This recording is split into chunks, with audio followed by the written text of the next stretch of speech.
Mr. Patnaik, thank you very much for speaking with us. Your health is under intense media scrutiny. The Prime Minister said that if the BJP wins the election and forms a government, there will be a committee formed to go into or to probe your health status. What do you have to say to that? All I have to say, which I clarified in my statement yesterday, was if the Prime Minister was so concerned about my health, even recently he said that I'm a good friend of his, all he needed was to pick up a telephone and inquire about my health. Instead of stating it loudly at a public meeting, 3 times yesterday.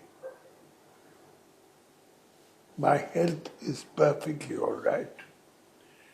As you can see, I've been campaigning for the last month all over the state. And instead of the Prime Minister just picking up a telephone and asking me about my health, he has stated it loudly at a public meeting. This means that all he's trying to do is garner votes during election time. This rumor has been spread by BJP persons in Delhi for the last 10 years. Without much effect, I add. And that's more or less what I have to say about that. So is the deteriorating condition of your health, which I'm putting that in quotes, is that a mere rumor? Is your health, is there no health issues that you face? I face no health issues at all. I'm in excellent health. I repeat again, I've been campaigning for the last month in a very hot season, and I'm fine. So there are several viral videos which have come out in the social media where it's quite apparent that your hand is shaking. I don't mean to be rude by asking you this question, but as a chief minister, if the people, I guess the people of the state have the right to know whether that is a medical condition or something else. It's no medical condition at all. It has been exaggerated for no reason by a visiting BJP chief minister. So you're seeking re-election for the 6th time. Do you feel you owe it to the people of the state to be in 100% physical and mental condition? And do the people have the right to know about that? Of course they do. And I feel that I'm very well. And I hope to continue to serve the people of my state. So the other question which has risen during this election is that has basically emanated from people who have left your party. And they say that Mr. Pandian, your confidant, and a person who has been working with you, a bureaucrat who's now out of the bureaucracy and but continues to serve you, that he is your gatekeeper and he takes all the decisions on your behalf. That is ridiculous, and I've said it often before. This is an old allegation, and it holds no weight. Mm-hmm. You have been the second longest serving chief minister. The opposition has attacked your party in the past, your government in the past, but never your persona. This is the first time that you have been attacked on a personal level regarding your health and your relationship with your close confidant. How do you see that? I see it that they're getting more and more desperate, particularly as their popularity is waning in the country. So it's got nothing to do with the state. It's more about national politics, you feel?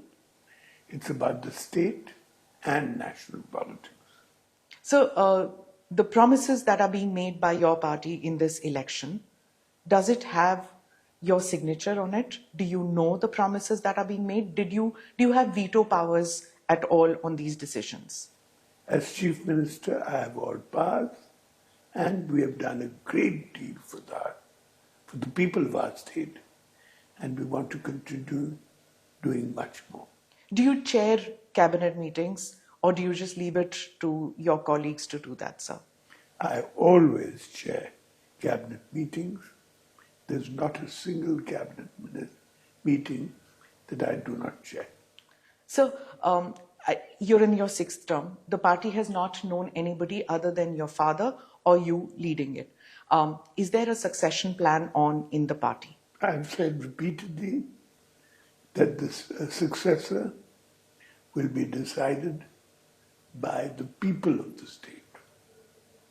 That is the natural result of these things.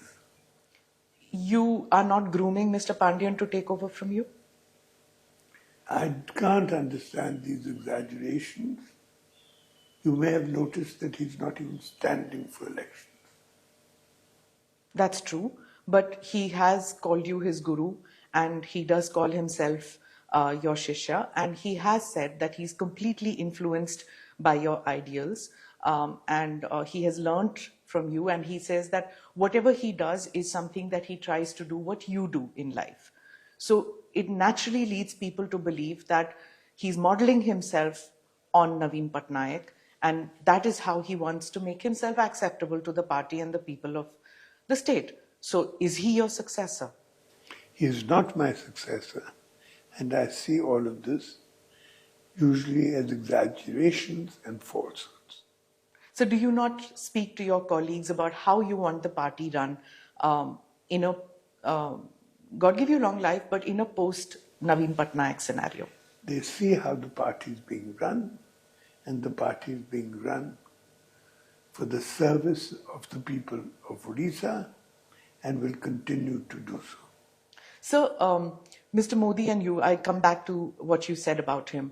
You've had very genial relations in the past with him, so much so that even this year he spoke about his friendship with you. He used to see you as probably in the past or in the recent past as a gentle titular head of the party.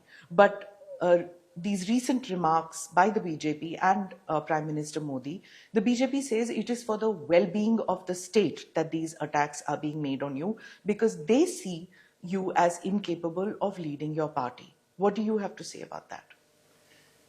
As you can see, I've been in politics for the last 27 years.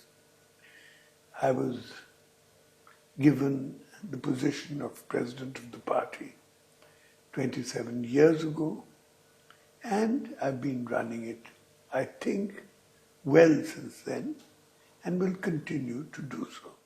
So your style has been completely different from that of your father. When you took over, there were similar kind of remarks that you're an isolationist, you don't mingle among the people, you refuse to change your style. You continue to be a very personal person who you don't meet with many people. Do you think that that has hurt your political career in any manner? I mingle with people the whole time. As you can see in the past months, all I've been doing is mingling with the people of the state.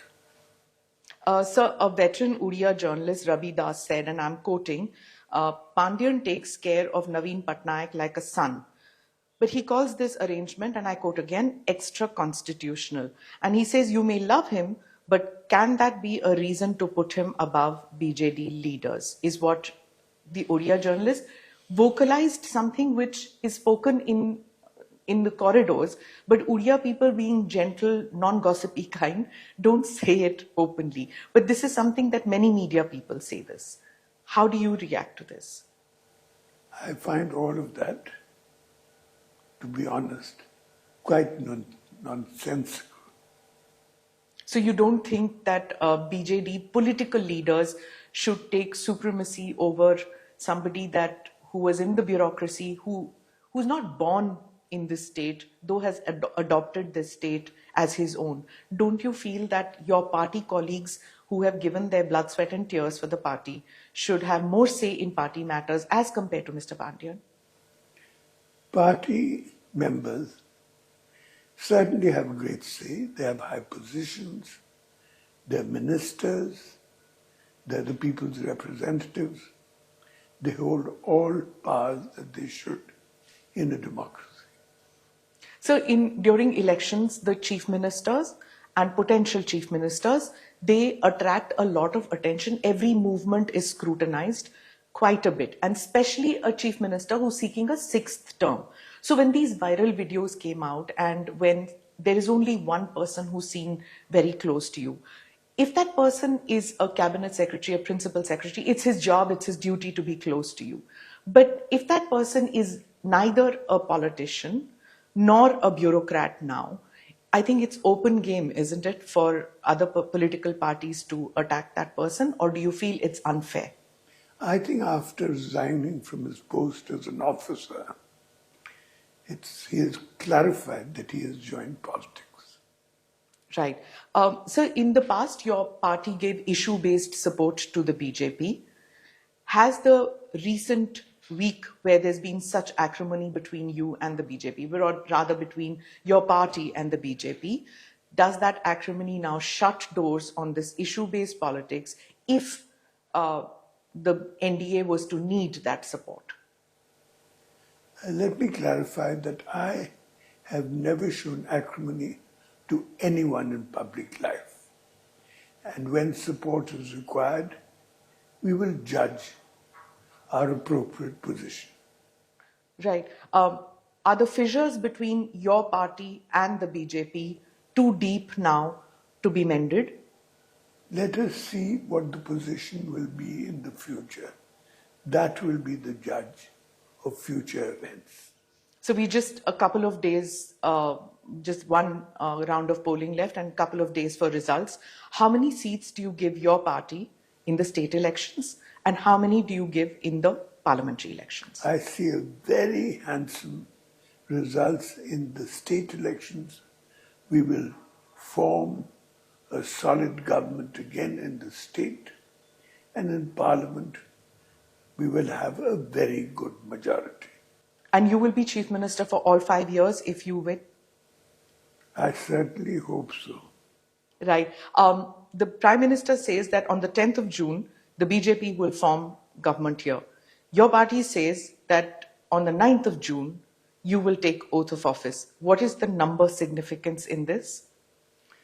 I don't look at it as a number significance. I look at it as the practical position. So the Prime Minister, you said that the Prime Minister could have just picked up the phone and called me. Did you have that kind of a relationship with Prime Minister Modi, and when did that relationship stop? For example, could you have picked up the phone and called up Prime Minister Modi? I've done that often, and when I mentioned about picking up the telephone, after all, the Prime Minister has recently stated at public meetings that I'm a good friend of his. So wasn't it his duty, if he heard these rumors and was concerned about it, to have just picked up the telephone and asked me about them, or to announce it at a public meeting, a public political meeting, to garner votes? What do you think? So there have been several BJP leaders who came, cabinet ministers, who've been coming and campaigning for their colleagues in the state for the central as well as state elections. What is it about Mr. Sarma that has irked your party all that much, his campaigning? Because the people of Odisha are not used to guests who come to our state being so personally insulting and vindictive. He carried on a very unattractive election in Odisha.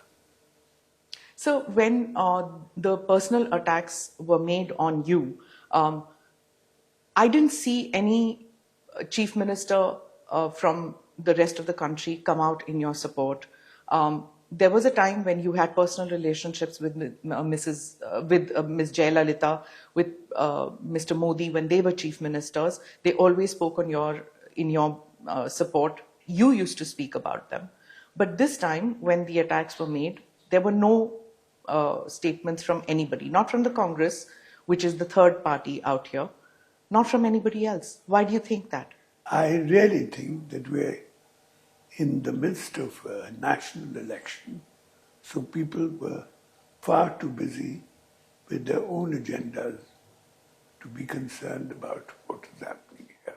So lastly, I just want to ask you that if you come in as Chief Minister for the 6th time, what is that one thing that you feel you haven't been able to complete and you really want that to be happening? We have been progressing on several fields, on education, on health, on agriculture, on irrigations, of controlling national calamities, programs for women, all that. We have done a great deal, and we intend to do much. Thank you so much, sir, for giving us the time and clarifying all the questions that I asked of you. Thank you very much.